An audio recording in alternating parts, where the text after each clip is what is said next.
Hey all, and welcome to another complete scenery tutorial. In this video we'll be focusing on creating an awesome looking bridge that is sure to draw a lot of interest. The process of building the bridge isn't all that difficult, it just takes time and patience. If you too would like to follow along and build a bridge just like this one, I'll have specific measurements and details listed on my website, which you can check out by following the link in the description. So let's not waste any more time and get started building.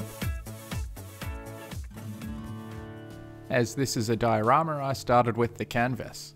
This particular model measures 40 centimeters wide by 60 centimeters long, so I'll need to keep this in mind when deciding on the total width of the bridge. The steps and techniques used to build the base are quite basic. Some pine was cut to size, screwed together, and a piece of foam was made to fit perfectly inside the rectangle and glued solidly in place with some polyurethane glue.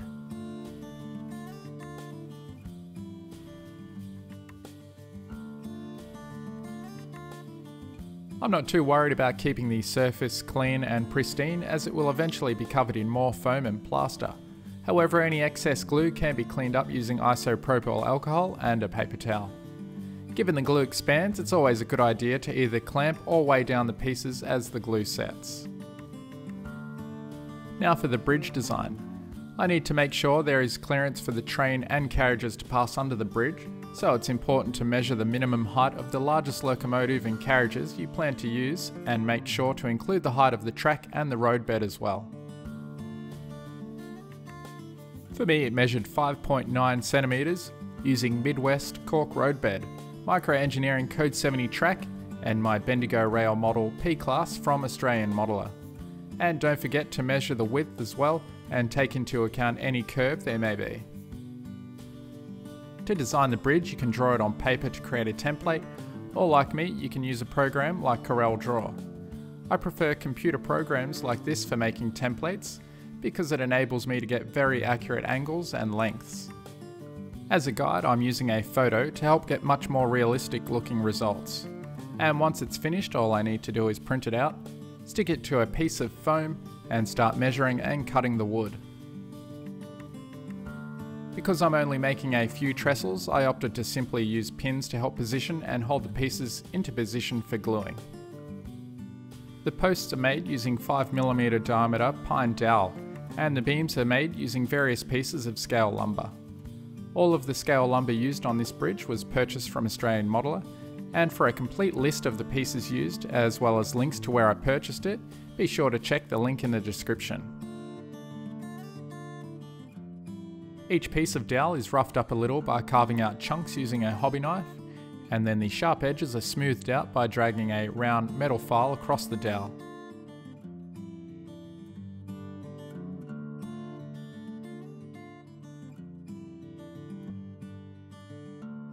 Anytime you see me gluing pieces of scale lumber to the bridge, you can be certain that I have very gently passed them over a piece of steel wool. The steel wool helps to remove the fine fibres, resulting in a much nicer looking piece of strip wood. Just be sure to go easy on the very thin pieces of strip wood, as they tend to break easily. Once the pieces are prepared, we can start measuring and cutting using the template as a guide. One of my absolute favourite tools, and the one that gets used a lot, is the Micromark Chop-It. For jobs like this, it's invaluable and it gets used extensively throughout the process of building this bridge. If you want to pick one of these up, you can visit micromark.com, and don't forget to use the promo code Boulder to receive 10% off anything you order. Given that the pine dowel is a little stronger than the basswood strips, it may take a couple of cuts to get completely through. Any rough edges can be tidied up with some fine grit sandpaper. The notches for the main beams are a little more difficult to carve.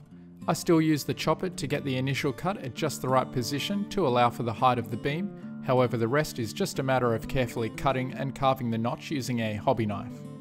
You just need to be cautious that you don't cut too deep and accidentally cut the notch completely away.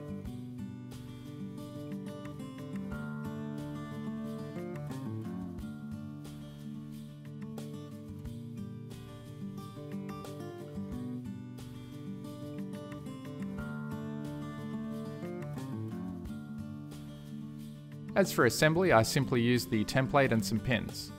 The pins are strategically placed to hold each piece in position at the correct angle. Before gluing, I test fit just to make sure it all fits together, then glue is applied and the pieces are set into position.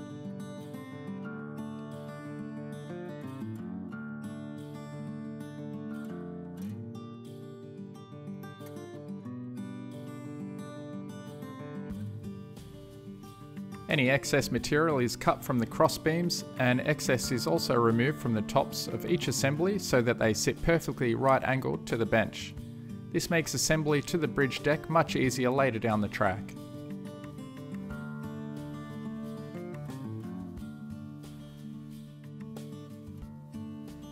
As for the deck, I used a few different materials. A strip of balsa was cut as the main beam that runs down the centre of the deck. A couple hundred matches were cut in half and carefully aligned and glued down the length of the balsa beam to make up the main structure of the deck. Extra glue is added to improve strength.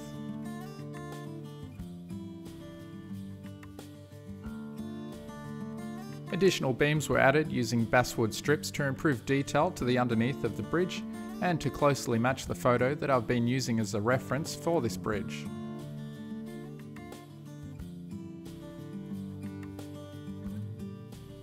In a similar fashion to the way the trestles were created, I used Corel Draw to design the handrails and printed a template to follow it. However, instead of using foam and pins, I attached the template to some MDF with spray adhesive, and then again lightly sprayed the template with spray adhesive. The handrails were gently pressed into position and the upright posts were positioned by eye.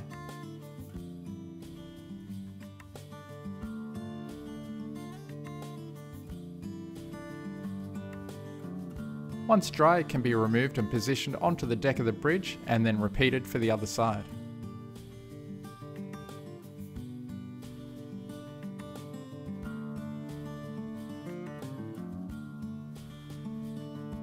As for the top of the bridge, I added some extra wood to act as additional reinforcement for the wheel tracks.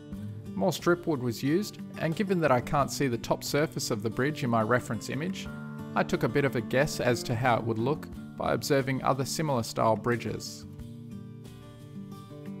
To have extra detail, instead of laying long individual strips of wood, I cut them into much shorter beams and staggered them along the length of the bridge.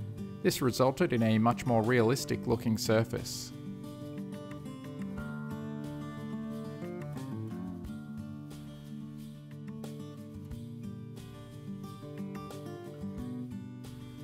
The bridge was deliberately made slightly longer than needed so I can cut the excess away and have a perfectly flush end as they would connect to the bridge abutments.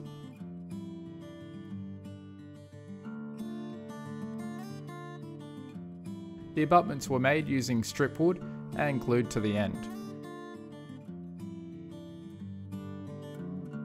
The sides are formed and temporarily glued in place for painting.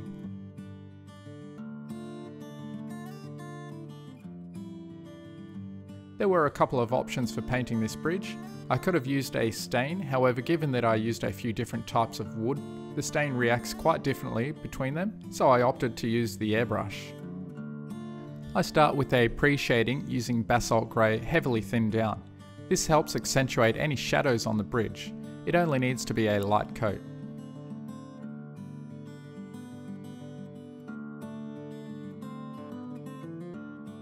Next is some light mud, also heavily thinned.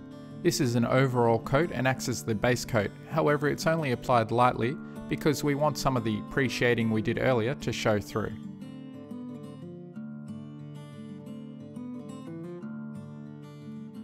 The third step is burnt umber. This only gets applied to the lower sections that are in contact with the ground, and it highlights areas where dirt and soil get kicked up onto the wood. The last and final coat is silver grey. This takes the light brown colour of the bridge and dulls it down to a soft brownish grey colour indicating age.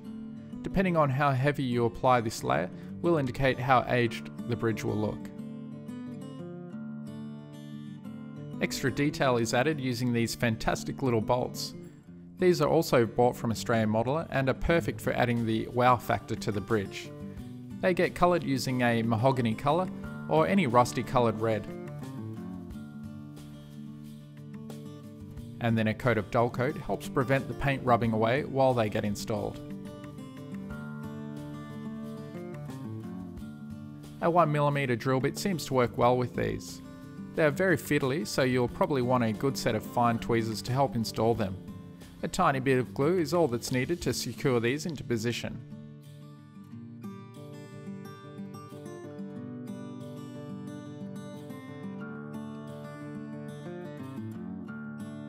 Additional detail can also be added to the deck by adding nail holes. Simply use a pin to press some holes into the desired spots on the bridge. We're almost done with the bridge, now we just need to finish the abutments. The side sections are removed and balsa wood is cut and fashioned into the right shape. We want the top to sit just below the level of the bridge to allow for the dirt texture that will eventually be applied. It gets painted the earth colour and the sides are then attached to these pieces.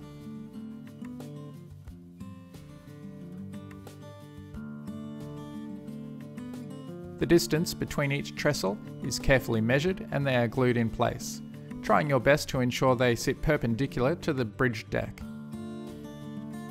I use a right angle ruler to double check the angle, and once I'm happy I leave them to dry.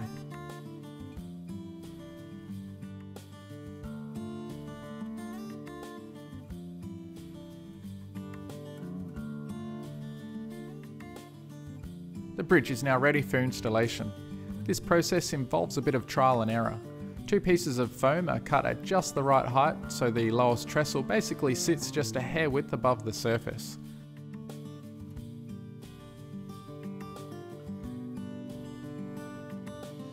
Once happy with the position and how the overall seam will look with the bridge in place, I mark the position of each piece of foam as well as the position of each post and glue the two end pieces of foam using some hot wire foam factory styro goo.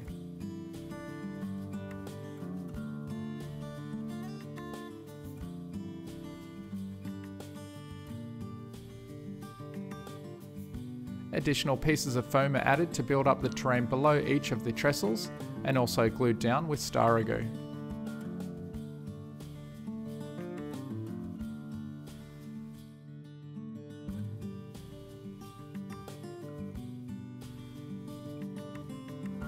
Now I can start on the main scenery. The track design is traced onto the foam and the centre line is marked out. The foam gets first roughed up with the wire brush to help the glue bond to the foam, and then the cork is aligned with the centre line we drew earlier.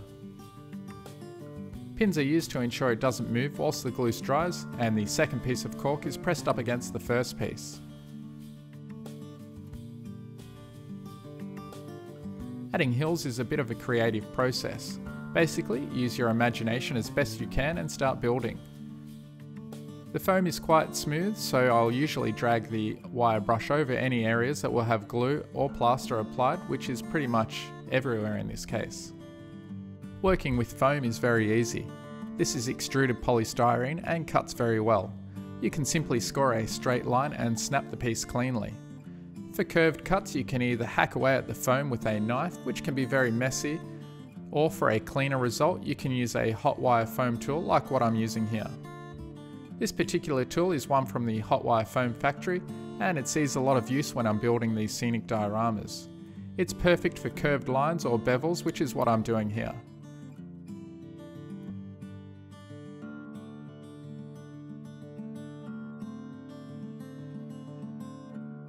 Large gaps can easily be filled in with small bits of foam and glue. Additionally, you'll see me using styro goo from the foam factory to glue these pieces together for an important reason which I'll describe shortly. The abutments are glued down and left to dry.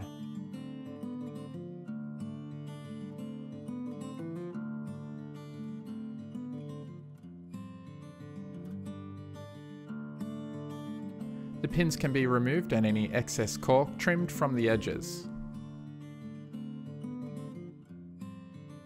Now this is where the importance of using something like styro goo came into play.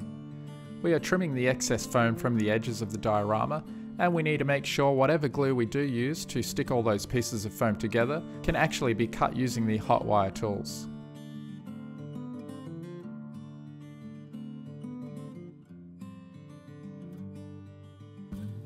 Before adding the sculptor mould, I mark the position of each post, and using a sharpened dowel, I punch a hole into the foam and press a temporary piece of dowel into its position. This will ensure I don't build up any terrain where I need the trestles to be positioned. I also mask the sides of the abutments, as well as sand the road bed to remove any unwanted bits of cork.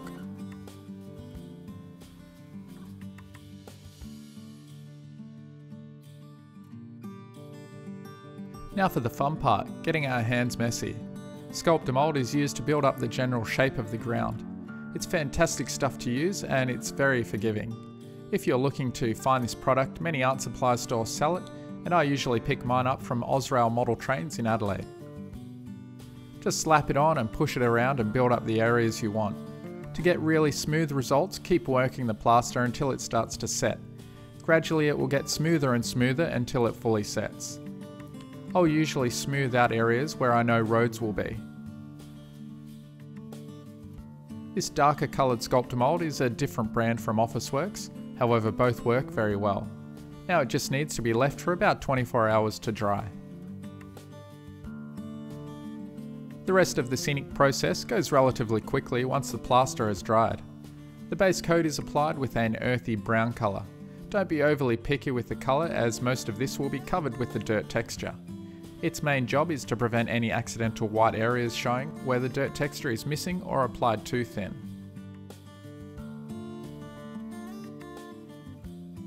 Adding the dirt can be a bit messy, so I make sure to cover the bench first. Now is a good time to remove the masking from the bridge abutments. I also remove any plaster built up in areas I don't want, which probably would have been easier to do before painting the base coat. And as an additional measure, I temporarily apply some strip wood to stop more build up in this area. If you've seen any of my previous scenery videos, you'll know that the dirt texture is dried sifted dirt from the great outdoors mixed with a light beige coloured grout at a 50-50 ratio. It's applied using a makeshift applicator through a stocking to get a good even coat across the diorama. Before gluing, I quickly mask the road bed and then liberally coat the diorama with some lightly watered down Mod Podge.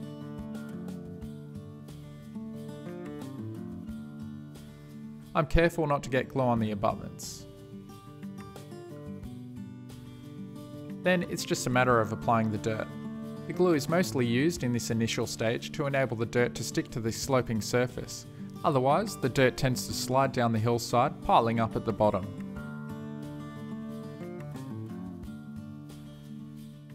The dirt is further secured using a misting of isopropyl alcohol over the top and then a misting of scenic glue, which is made using a 3:1 ratio of water to Mod Podge.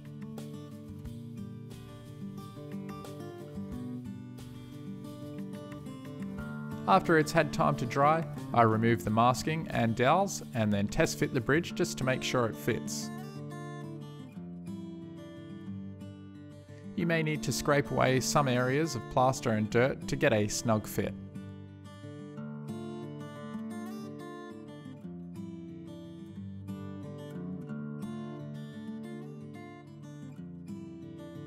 The track I'm using is pre-weathered Code 70 Micro Engineering Flex Track, and as you can see it's a little tricky to bend. However, with a small block of wood and 2 grooves just cut wide enough to fit the top rails, we can manipulate and curve the track much easier. By placing the block over the rails and putting a slight twisting pressure in the direction you want the curve to turn, the rail gradually curves until we reach the desired radius. Just take your time and work in small increments.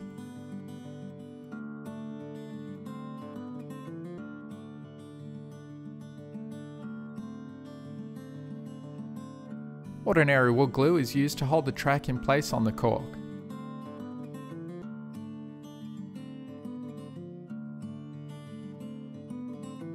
Once dry, the excess is carefully removed. I'm using track cutters to remove the excess track, but you'll also want to file the edges to remove the small burr that is left behind.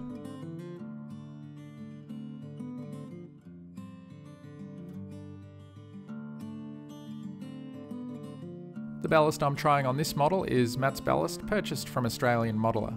My usual technique of applying and spreading the ballast with my fingers is used.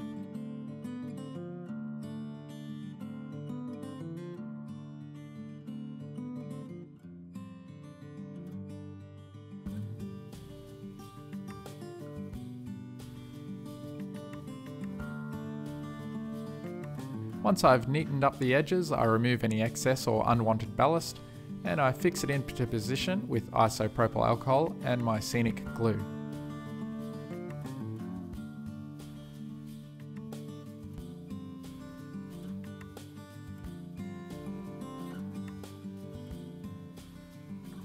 After it has dried, any ballast that gets stuck to the rail or on the tops of the tyres can be picked away.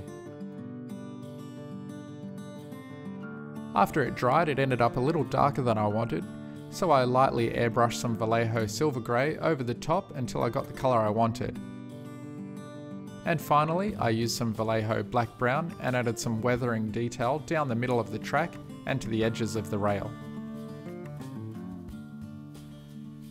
A variety of static grass is used. Early fall 6mm grass gets used the most.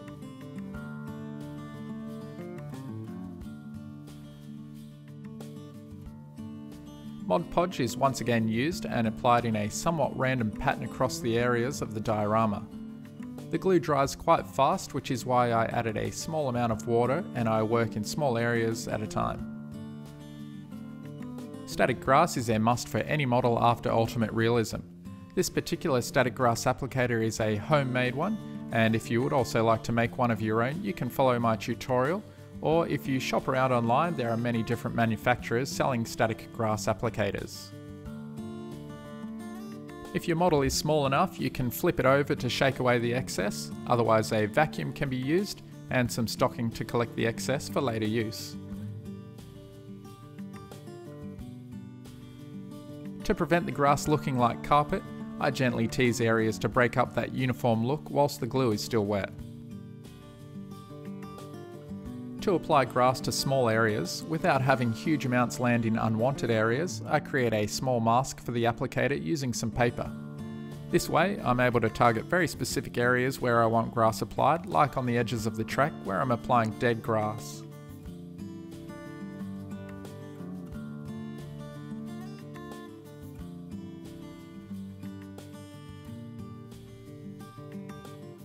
To add layers of grass on top, you can simply spray a small amount of spray adhesive and apply the grass over the top.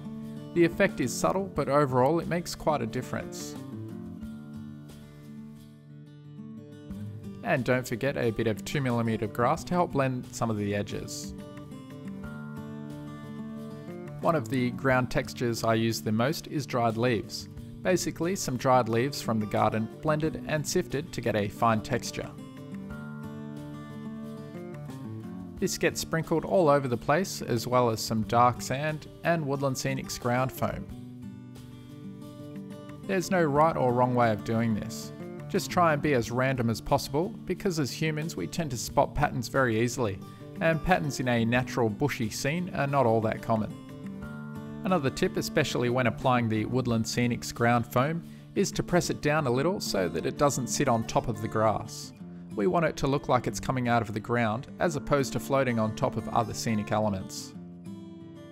A little fine turf is sprinkled to further blend the scenery together, and a very light sprinkling of some yellow flowers is added to the coarse areas of the ground foam.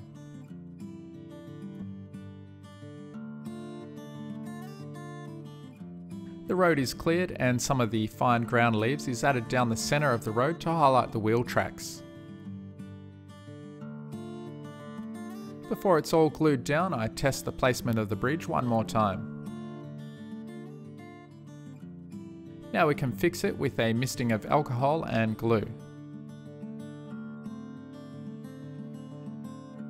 Once dry, some weathering is added to the road using yellow ochre pastel and a nice soft brush, just focusing on where the wheels of any vehicles travelling along the road would be positioned.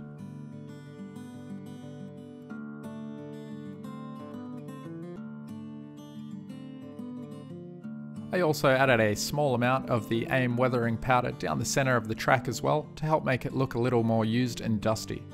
It's very strong stuff, so only a small amount is needed on the brush. It can be difficult to remove if you overdo it. As a final touch on the bridge, I added some smoke effect to the underside where the train passes underneath. A very light coat of VALLEJO black brown was enough to get the appearance I was after.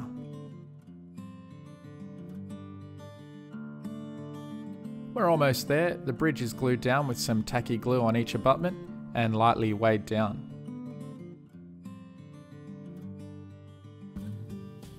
The areas around each post are filled with the ground leaf mixture and glued to hide the gaps.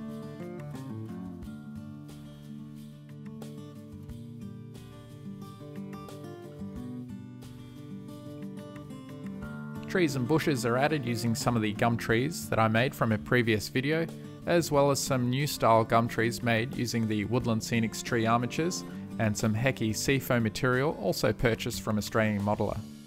Keep an eye out for an upcoming video on making those fantastic trees.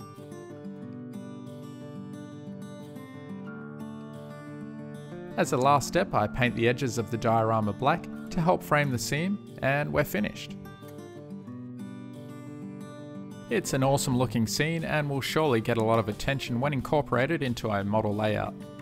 Be sure to check out Boulder Creek Railroad for the specific measurements and drawings for this bridge, and if you'd like to help support this channel, be sure to visit my Patreon page.